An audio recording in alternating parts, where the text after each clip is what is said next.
김동섭의 인사이트 시간입니다. 구청 만나뵐게요. 이사님 안녕하십니까? 네, 안녕하세요. 네.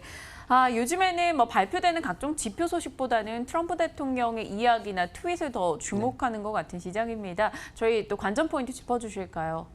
지난주에 이슈가 두 개가 있었죠. 하나는 이제 트럼프 대통령이 하웨이 딜에 대한 언급을 합니다. 이 내용은 사실은 무역협상 전에 딜이 이루어진다면 시장엔 강력 호재겠지만 무역협상이 다 마무리, 그러니까 어느 정도 해결이 된 다음 얘기가 된다. 그것이 이제 시장에서는 미국 시장을 끌어올렸지만 이것이 시장을 완벽하게 끌어낼 재료로 바뀌는 그런 상황은 아니다. 이렇게 보셔야 될 것 같고, 또 하나는 이제 유로존에서 그 유럽의회, 이게 조금 변수가 될 수 있습니다. 왜냐하면 지금까지 오랜 기간 집권했던 중도 세력들이 힘을 잃고 오히려 지금은 포퓰리즘 쪽으로 흘러가는 상황이거든요. 아시겠지만 유로존의 문제는 포퓰리즘이 시작돼서 그리스, 이탈리아, 피그스들이 문제가 됐었는데, 이탈리아 관련 인물들이 의회를 장악하는 과정으로 가고 있습니다. 그러니까 힘이 좋아지고 있다는 거죠.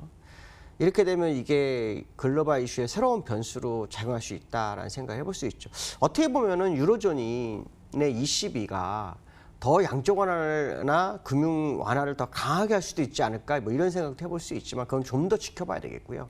어쨌든 그동안 정책을 수행했었던 의원들의 모습이 좀 사라질 수 있는, 그런 모습이 사라질 수 있는 그런 상황이 연출되고 있어서 이것이 시장의 새로운 어떤 방향성을 제시하는, 이건 좀 지켜봐야 될 것 같습니다. 근데 이때까지 제가 아마 유로존 얘기 거의 잘 안 했죠. 예전에 ECB 통화정책 회의라든가 마리오 드라기의 어떤 립서비스가 주는 어떤 방향성, 이런 것들을 많이 말씀드렸는데, 지금은 새로운 의회의 구성이 ECB 통화정책에 어떤 영향을 주는지 이거 한번 관심 있게 좀 보셔야 될 것 같고요. 그것이 긴축적으로 가냐 완화 쪽으로 가냐에 따라서 또 시장은 달라질 수 있어요. 근데 제가 볼 때 이제 완화 쪽으로 더 활용률을 열어두고 보고는 있지만, 어쨌든 시장은 좋은 쪽에는 어떤 재료가 그렇게 많지 않은 것이 현실이다. 그럴 때 그 현실 속에서 우리가 시장 대응을 꼭 해야 될 것 같고요.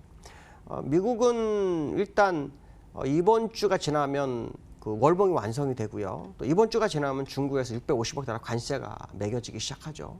또 이번 주가 지나게 되면 6월을 맞이하면서 우리가 기다릴 수 있는 G20 정상회담이 또 남아 있고요. 그러니까 여러 가지가 이제 복합다기하게 시장에 다가오지만 일단 악재가 먼저 다가오고 있는 그런 상황이다. 그렇다면 결국 시장에서는 다음 달을 바라봐야 되는 상황이 나와야 될 것 같고, 만약 다음 달의 방향이 음봉 쪽으로 가는지 아닌지는 마지막 한 주가 되게 중요할 것 같다. 왜냐하면 월봉상의 5월선이 완전히 붕괴되거나 20월선이 무너지는 상황이 나온다면 다음 달이 그렇게 좋은 상황으로 가지 않을 수 있겠다라는 생각을 해볼 수 있지 않을까라고 말씀드릴 수 있고요. 기술적인 부분은 큰 변화는 없지만 재미난 것은 뭐냐면 5월선 싸움이 어마어마하게 진행이 되고 있습니다. 이달에만 5월선을 왔다 갔다 한 게 상당히 많죠. 그러니까 수급의 변화가 나타날 수 있는 공간에서의 매수매도의 어떤 격전지가 지금 격전이 벌어지고 있는 상황이다. 그렇기 때문에 미국 시장은 사실 아래권에 길어서 20에서 올라오는 20선을 붕괴하는지 25월선을 붕괴하는지 아니면 이 정도 선에 끝나고 다음 달을 바라봐야 돼. 이거를 이제 이번 주에 나타나겠죠. 그러나 중요한 것은 뭐냐면 시장을 추세적으로 끌어갈 수 있는 재료가 아직은 부재한 상황은 인정해야 되겠다라고 말씀드릴 수 있고요. 두 번째 이슈는 제가 원달러로 오늘 또 얘기를 해드려야 될 것 같습니다. 왜냐하면 지금 기로에 와 있거든요.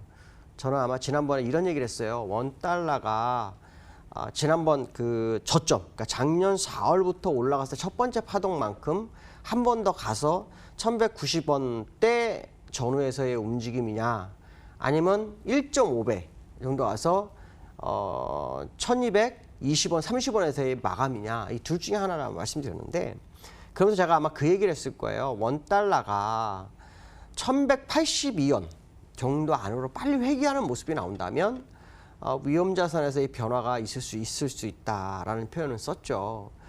이제 그게 왜 그러한 현상이 나타나는지에 대해서 한번 말씀을 드리고 싶은데요. 일단 이평선 보신 분 입장들은 아마 100% 지금 조정이 5주선, 그러니까 주봉인데요.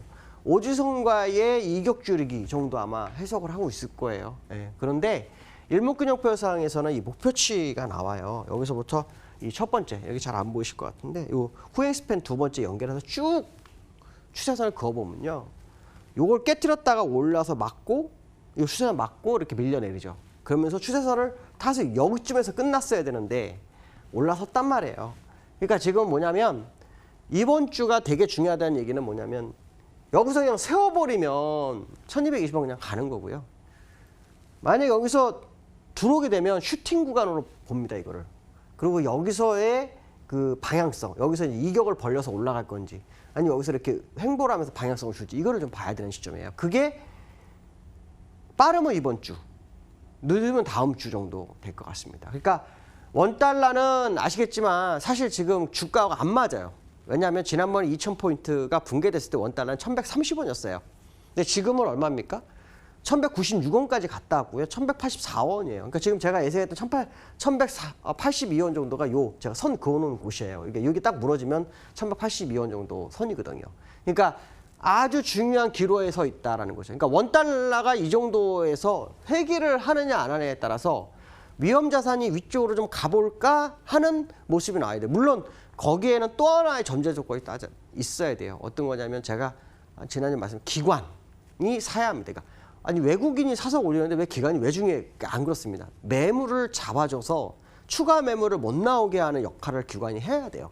근데 과거 사례를 보면은 기관들이 바닥에서 계속 사면서 주가를 다 안 빠뜨리는 모습을 보였고 실제로 외국인이 쳐 올릴 때 서서히 물량을 줄이는 그런 과정을 거쳤거든요. 근데 기관들이 지난주에 막판에 좀 샀어요. 근데 문제는 뭐냐면 이 이전에는 오랜 기간 매수를 했고 이번에는 단기 매수이기 때문에 시간적인 부분이 필요할 수 있다는 거죠. 그래서 원달러 보여드리는 게 뭐냐, 이번 주냐 다음 주냐 그 이후냐를 보는 게 뭐냐면 이번 주 회귀했을 때 주가의 어떤 방향성을 나올 수 있지만 여기서 싸움을 할 수 있거든요. 그 기간 동안 기관들이 시장 장악을 얼마나 해주는지에 대한 생각을 꼭 해야 됩니다. 그게 있어야 진짜 위험자산에 기대가 있는 거예요. 근데 그렇지 못한다면 위험자산은 좀 기대하기가 좀 쉽지 않을 수 있죠. 특히 뭐 SK 하이닉스 같은 종목들이 시장을 막 끌어올리다가 지금 빠지고 있는 상황이기 때문에 상당히 부담을 주는 원달러의 흐름. 그러니까 지금은 방향성을 탐지하는 거죠. 고점을 찍고 내렸지만 방향성을 탐지할 국면에 이제 접어들 거냐 아닐 거냐. 그 자리가 1180원이 2원이자 이렇게 말씀드릴 수 있고요. 그다음에 이제 세 번째 이슈는 이번 주에 국내 핫 이슈 중에 하나가 이제 금통위가 있습니다. 금통위가. 이게 금통위가 왜 중요할까요? 제가 얼마 전에 그 얘기를 했어요. OECD가 금리 인하 권고를 했어요. 그다음에 국내의 경제 관련 기관에서 KDI에서도 금리 인하를 권고를 합니다. 대신 조건을 그랬죠. 2분기가 둔화가 될 경우. 그러고 난 다음에 연준에서 우리나라 경제 침체에 대한 부분을 딱 꼬집었단 말이에요. 그러면 그러고 난 다음에 다가오는 게 금통이라면 이 금통에서 우리가 바라봐야 될 게 있어야 되는 거죠. 금통에서 아무 시그널을 안 주면 악재가 되는 거고요. 금통위에서 시장에 대한 뷰를 좀 더 립서비스를 강하게 주는 의지를 좀 보여주는 것이 되게 중요할 것 같다. 이제 그게 만약에 없다면 시장이 만만치 않은 흐름을 갈 수 있죠. 왜냐하면 코스피 같은 경우에도 주봉상 제가 말씀하신 것처럼 기관들이 꼭 사야 한다고 말씀드렸잖아요. 그 자리가 지금 요 연장선이거든요. 요 연장선.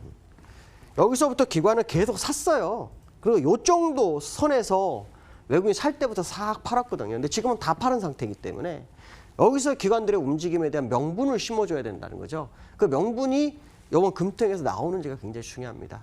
금리 인하에 대한 거, 물론 뭐 리디노메이션에 대해서는 뭐 얘기가 없다 할지라도 적어도 시장에 대한 기대치를 심어주는 시점이 이번 금통의 기점으로 나와야만이 기관들의 움직임이 더욱더 활발하지 않을까 이런 생각을 해봐야 될 것 같습니다. 오늘 여기까지 하겠습니다. 감사합니다.